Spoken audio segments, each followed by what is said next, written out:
Hello दोस्तों।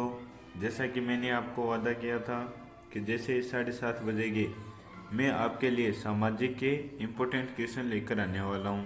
तो दोस्तों, आप देख सकते हो घड़ी में 7:30 बजे हैं और मैं आपके पास संस्कार कोचिंग एकेडमी में एक नया चैप्टर सत्ता की साझेदारी के सामाजिक के इम्पोर्टेंट क्वेश्चन आपके लिए लेकर आया हूँ। तो चलते हैं दोस्तों, स्टार्ट करते हैं। पहला क्वेश्चन है, निम्न में से कौन सी भाषा बोलने वालों को बेल्जियम में रहते हैं? तो दोस्तों, जर्मन जर्मन भाषा बोलने वाले बेल्जियम में रहते हैं। दूसरा क्वेश्चन है दोस्तों, बेल्जियम निम्न में से किस महाद्वीप का देश है? तो दोस्तों, यूरोप महाद्वीप का एक देश है। बेल्जियम की राजधानी है तो दोस्तों ब्रुसेल्स बेल्जियम की राजधानी है। आगे, बेल्जियम में कौन सी भाषा बोलने वाले तुलनात्मक रूप से ज्यादा समूह और ताकतवर थे? तो दोस्तों, फ्रेंच भाषा बोलने वाले ज्यादा ताकतवर और समूह वाले लोग थे। पांचवा क्वेश्चन है, निम्न में से किस देश ने 1970 से 1993 ईस्वी के बीच अपने संविधान में 4 संशोधन किए थे? तो दोस्तों, सही एकदम करेक्ट आंसर है, बेल्जियम ने 4 संशोधन किए थे। आगे, 1956 ईस्वी में श्रीलंका ने कौन सी भाषा को राजभाषा घोषित कर दिया था? तो दोस्तों, सिंहली भाषा को राजभाषा घोषित कर दिया था। सातवां क्वेश्चन है दोस्तों, श्रीलंका में किस धर्म को मानने वालों की संख्या अधिक थी? तो दोस्तों, बौद्ध धर्म को मानने वाले लोगों की संख्या अधिक थी। आठवां क्वेश्चन है, किस देश में दो समुदायों के बीच आपसी अविश्वास ने बड़े टकराव का रूप ले लिया था? तो दोस्तों, श्रीलंका ने बड़े टकराव का रूप ले लिया था। आगे, श्रीलंका के गृह युद्ध का कब अंत हुआ? तो दोस्तों, सही एकदम करेक्ट आंसर है, 2009 में। 10वां क्वेश्चन है, बेल्जियम में फ्रेंच और डच बोलने वाले लोगों में तनाव कब होने लगा? तो एकदम करेक्ट आंसर है दोस्तों, 1950 से 60। 11वां क्वेश्चन है, न्यायपालिका की नियुक्ति कौन करता है? तो दोस्तों, कार्यपालिका न्यायपालिका की नियुक्ति करती है। आगे दोस्तों, रिक्त स्थान है जो एक एक नंबर में आने वाले हैं। तो चलते हैं, बात करते हैं रिक्त स्थान की। तो दोस्तों, आपके पास श्रीलंका में कब एक स्वतंत्र राष्ट्र बना? तो दोस्तों, कह रहे हैं कि श्रीलंका स्वतंत्र राष्ट्र कब बना? तो दोस्तों, 1948 इसका करेक्ट आंसर है। आगे, श्रीलंका का सबसे प्रमुख सामाजिक समूह कौन सा है दोस्तों, यानी उसकी राजभाषा कौन सी है? तो सिंहली उसकी श्रीलंका का सबसे प्रमुख सामाजिक समूह है।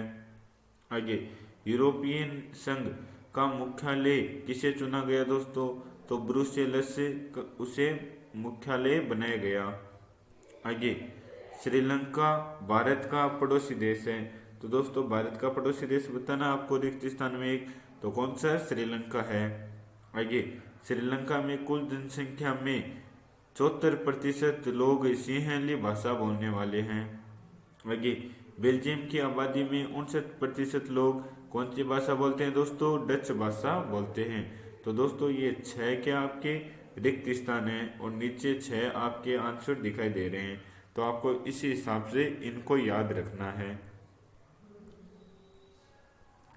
अब बात करते हैं दोस्तों अति लघुतरात्मक क्वेश्चन। तो पहला क्वेश्चन है, 1950 और 1960 के दशकों के बीच ब्रुसेल्स में दो समुदायों के बीच प्रखर समस्या क्या थी? तो दोस्तों, भाषा विविधता प्रमुख समस्या थी। उस देश का नाम लिखिए जहां 1956 के बाद जातीय संघर्ष ने हिंसा और विद्रोह का रूप ले लिया। तो दोस्तों, श्रीलंका। आगे, तीसरा क्वेश्चन है, सत्ता के साझेदारी से आप क्या समझते हैं? तो एक ऐसी व्यवस्था जिसमें समाज के सभी महत्वपूर्ण वर्गों को देश के शासन संचालित में स्थायी साझेदारी प्राप्त होती है। चौथा क्वेश्चन है, गृह युद्ध किसे कहा जाता है? तो उत्तर होगा दोस्तों, किसी देश में सरकार विरोधी समूह की हिंसक लड़ाई ऐसा रूप ले ले कि वह युद्ध सा लगने लगे, उसे गृह युद्ध कहा जाता है।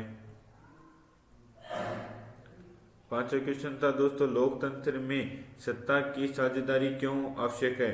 तो दोस्तों सत्ता की साझेदारी से विभिन्न सामाजिक समूहों के मध्य टकराव की संभावना कम रहती है तथा सभी समूह शासन व्यवस्था से जुड़ते हैं। आगे अब दोस्तों लघुतरात्मक क्वेश्चन स्टार्ट हो रहे हैं। तो पहला क्वेश्चन है, सत्ता की साझेदारी के लाभ बताइए।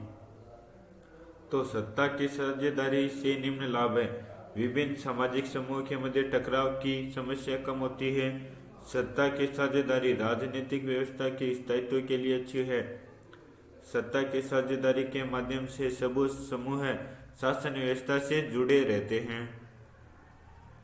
दूसरा क्वेश्चन है दोस्तों, श्रीलंका में तमिलों में दो समूह कौन कौन से थे।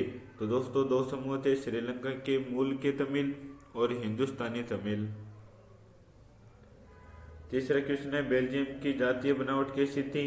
तो बेल्जियम की जातीय बनावट बहुत जटिल है। देश के कुल आबादी का 59% हिस्सा फ्लेमिश इलाके में रहता है तथा डच भाषी है। 40% लोग वेनोलिया क्षेत्र में रहते हैं तथा फ्रेंच भाषाई है तथा शेष 1% जर्मन बोलते हैं तथा राजधानी ब्रुसेल्स के 80% लोग फ्रेंच भाषा बोलते हैं तथा 40% लोग डच भाषा बोलते हैं। तो दोस्तों आपको जातीय बनावट में ये सारी बातें लिखनी होती है, तो आप इसे अच्छे प्रकार से याद करना होगा। अगला क्वेश्चन है, बहुसंख्यकवाद से आप क्या समझते हैं। तो दोस्तों बहुसंख्यकवाद होता क्या है। तो ये मान्यता है कि अगर कोई समुदाय बहुसंख्यक है तो वह अपने मनचाहे ढंग से देश का शासन कर सकता है। इसके लिए वह अल्पसंख्यक समुदाय की जरूरत व इच्छाओं की अवहेलना कर सकता है। इसे बहुसंख्यकवाद कहा जाता है। आगे पांचवा क्वेश्चन है दोस्तों कि श्रीलंका में हुई जातीय संघर्ष की विवेचना कीजिए। तो श्रीलंका के तमिलों ने अपने राजनीतिक पार्टियों का निर्माण किया तथा श्रीलंका सरकार के समक्ष तमिलों को राजभाषा बनाने, क्षेत्रीय स्वायत्तता की हासिल करने तथा शिक्षा और रोजगार के समान अवसरों की मांग की, लेकिन तमिलों की आबादी वाले क्षेत्रों की स्वायत्तता की मांगों को लगातार नकारा गया। 1980 ईस्वी के दशक तक उत्तर पूर्वी श्रीलंका में स्वतंत्र तमिल इलम राज्य बनाने की मांग को लेकर अनेक राजनीतिक संगठनों का निर्माण हुआ। श्रीलंका सरकार ने तमिलों की मांगों का ठुकरा दिया। इसका परिणाम ये हुआ कि तमिलों और सरकारी सेनाओं में निरंतर युद्ध चलता रहा। इस हिंसा में हजारों लोग मारे गए तथा बहुमूल्य संपत्ति नष्ट हुई। तो दोस्तों यदि बड़ा क्वेश्चन आता है तो आंसर भी इसका आपको बड़ा लिखना होता है, तो आप इसका स्क्रीनशॉट ले लीजिए। आगे छठा क्वेश्चन है दोस्तों, सत्ता की साझेदारी क्यों आवश्यक है, उदाहरण से समझाइए। तो दोस्तों पहले बात करते हैं आवश्यक क्यों है। टकराव को रोकने के लिए, ये सामाजिक समूह के मध्य संघर्ष की संभावना को कम करता है तथा राजनीतिक व्यवस्था को स्थायित्व प्रदान करता है। लोकतंत्र की आत्मा, सत्ता के साझेदारी लोकतंत्र का आधार है। यह इसके विकास के लिए आवश्यक है। इससे समस्त समूह सत्ता में भागीदारी के माध्यम से शासन व्यवस्था से जुड़े रहते हैं। बेल्जियम और श्रीलंका के उदाहरण सत्ता की साझेदारी के महत्व को दर्शाते हैं। बेल्जियम में अल्पसंख्यक फ्रेंच भाषी लोगों के पास सत्ता थी तथा बहुसंख्यक डच भाषी समुदाय इससे वंचित था। फलस्वरूप समाज में संघर्ष उत्पन्न हो गया। श्रीलंका में बहुसंख्यक सिंहलियों के पास सत्ता थी, वह अल्पसंख्यक तमिल सत्ता से दूर था, तब वहां भी संघर्ष उत्पन्न हो गया। अतः समाज के कल्याण के लिए सत्ता की साझेदारी आवश्यक है।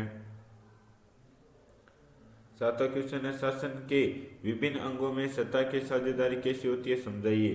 तो शासन के विभिन्न अंगों में सत्ता की साझेदारी, लोकतंत्र में सरकार के विभिन्न अंग विधायिका होती है, कार्यपालिका न्यायपालिका के मध्य सत्ता का बंटवारा रहता है। इन सभी के पास शक्ति होती है तथा वे आपस में एक दूसरे पर नियंत्रण रखते हैं। इसे ही सत्ता का क्षैतिज वितरण कहा जाता है। इस प्रकार के बंटवारे से ये सुनिश्चित हो जाता है कि कोई भी अंग सत्ता का असीमित उपयोग नहीं कर सकता।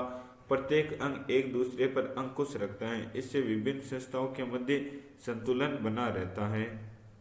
आगे तो दोस्तों ये क्वेश्चन इस पार्ट के वेरी मोस्ट इम्पोर्टेंट क्वेश्चन है दोस्तों। वेरी मोस्ट इंपॉर्टेंट क्वेश्चन है जो मैंने आज आपको बताए। अब मिलते हैं अगली वीडियो में। तो कल जैसे ही आपके 7:30 का समय होता है, 7:30 बजती है, वैसे ही संस्कार कोचिंग एकेडमी आपके लिए एक नया पार्ट लेकर आएगी दोस्तों। उसके महत्वपूर्ण क्वेश्चन बताएगी और उन क्वेश्चनों में से 100% की गारंटी रहेगी दोस्तों, एक भी परसेंट बाहर नहीं आएगा। तो आप इस वीडियो को अपने दोस्तों तक जरूर शेयर कर दें दोस्तों। मिलते हैं अगले वीडियो में।